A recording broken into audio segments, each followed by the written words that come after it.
There are 15 habits that don't look like much from the outside, but stack them together, they change who you are. 1. Make the bed. It takes 90 seconds. 90 seconds to start the day with something finished instead of something abandoned. And the reason it matters has nothing to do with tidiness. It's about what your brain registers in those first few minutes after waking up, a completion, a tiny silent declaration that today is not going to be treated carelessly. Walk past a made bed at 2 in the afternoon and something in you stands a little straighter. It's a small thing that quietly refuses to stay small. 2. Anchor the morning in something that isn't a screen. Before the notifications, before the news, there needs to be something that grounds you in what actually matters. For some people, that's prayer. For some, it's meditation or sitting in genuine silence with a cup of something warm. The specific form matters less than the function. Because life is unpredictable and occasionally brutal, and the people who move through it with any kind of steadiness are the ones who built an anchor before the storm arrived, not during it. 3. Wake up before the world does. Not to hustle, not to grind, just to exist in the one window of the day where the space genuinely belongs to you. Before the demands arrive, there's a quality of quiet in the early morning that doesn't exist at any other point in the day, a clean slate feeling. And the people who learn to use that window find that everything that follows handles differently. The day feels less reactive, less like something happening to you and more like something you're actually in charge of. 4. Walk without anything in your ears. No podcast, no playlist, just movement and silence and whatever thoughts surface when there's finally room for them. The first few minutes feel strange. The hands reach for the phone out of pure muscle memory and find nothing. And then something shifts. The mind, deprived of its usual input, starts doing what minds are actually designed to do. It wanders. It connects. It surfaces things that have been buried under layers of constant consumption. Some of the clearest thinking available to any person happens not at a desk, not in a meeting, but 15 minutes into a quiet walk with nowhere specific to be. 5. The deep work block. 1 hour, every single day. 1 hour where the phone is in another room, the inbox is closed, notifications are silenced, and complete attention goes to the one thing that actually moves the needle.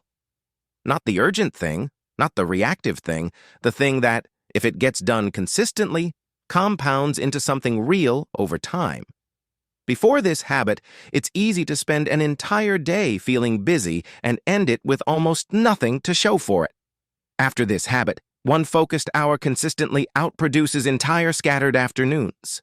The math doesn't make intuitive sense until it's experienced firsthand. Then it's obvious. Depth beats duration every single time. 6. Do something physically hard. Not because aesthetics matter, not to post about it, because there is a specific kind of internal confidence that only comes from consistently doing things that are physically demanding and uncomfortable. Something about choosing to show up to something that resists you, something that pushes back, and deciding to push anyway. It shows up in the moment before a difficult conversation, when the old instinct would have been to go quiet. It shows up in the decision to keep going when the reasonable thing would be to stop. Physical difficulty teaches something that comfortable living simply cannot. Find something hard and do it regularly. 7. Hydrate like it's a serious commitment. Because it is. The brain is approximately 73% water, and most people are running it at a chronic deficit without ever connecting that deficit to the fog, the fatigue, the low-grade irritability that follows them through the afternoon. The fix is almost insultingly simple. Water, first thing in the morning, consistently throughout the day, before reaching for caffeine before anything else. The mental clarity that follows is not a placebo. It's the brain finally operating with what it needed the whole time. Treat hydration like a non-negotiable and watch how many bad days turn out to have been dehydrated days.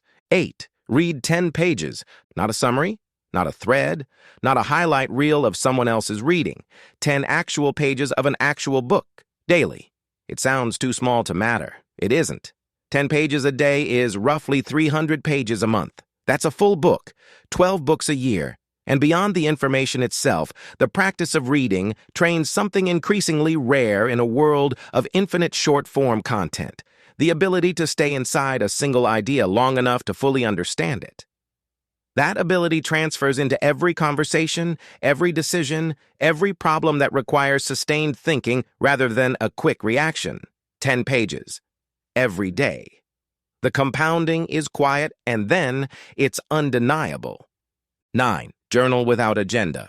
Just an open page and honest words about what's actually happening, what's actually felt, what's actually true right now without the performance of having it together. Journaling works not because the output is valuable, but because the process is. The act of translating vague internal noise into specific written language forces clarity that thinking alone almost never produces. Start confused, spiraling, overwhelmed, end one page later with something that can actually be worked with. 10. Keep one small promise every single day. Don't look at the phone until after the morning routine is done. Finish the task before switching to something else. Do the thing that was said it would get done. Because the internal voice that says follow through isn't really possible. That voice isn't cruel. It's just keeping score. And the only way to change the score is to change the evidence. One kept promise adds one data point. 100 kept promises add a story. And eventually that story becomes an identity. 11. Say no more than feels comfortable.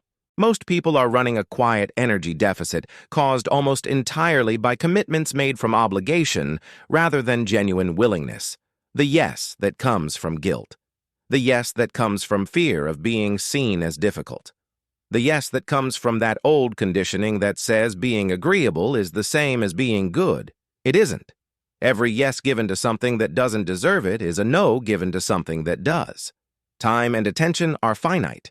Spending them like they're infinite is how people end up exhausted, resentful, and perpetually behind on the things that actually matter to them. A clear, kind no is not a wall. It's a boundary, and boundaries are what make genuine generosity possible. 12. Feed the brain well. There's a direct, measurable, well-documented connection between what gets eaten and how the mind performs. Not a philosophical connection, a biological one. Blood sugar stability affects mood, focus, decision-making capacity, and emotional regulation in ways most people never think to connect to their lunch. When the body runs on processed food and refined sugar, the brain follows those blood glucose spikes and crashes right into the afternoon wall. When it runs on real food, the whole system runs cleaner, clearer thinking, more consistent energy, fewer moments of staring at a screen wondering why nothing productive is happening. 13. Control the environment. The space where most of the day is spent is not neutral. It is constantly sending information to the nervous system. Clutter says unfinished. Chaos says overwhelmed. A desk covered in things that haven't been dealt with keeps the brain in a low-level state of unresolved tension that never fully switches off. Clearing a surface isn't housekeeping. It's cognitive maintenance. The standard of the space sets the standard for everything that happens within it. Clean it up not as a chore, but as an act of respect toward the person who has to think and create and function inside it. 14. Change the inner dialogue. And like every other habit on this list, it can be changed with consistent, deliberate repetition. Start speaking internally the way a genuinely supportive person would speak to someone they believe in, just with basic decency and respect toward someone who is trying their best in imperfect circumstances. Because here's what's true. The story told internally about what's possible becomes the ceiling of what actually gets built. Change the story. The ceiling lifts. 15. Stop waiting to be saved. There is no version of this where someone arrives with the exact right words at the exact right moment and everything suddenly clicks into place. The waiting is the trap. Nobody is coming. The work of becoming who it's possible to become. That work belongs entirely and only to the person doing it. That's the moment everything on this list stops being a collection of habits and starts being the natural behavior of someone who has decided to take their life seriously.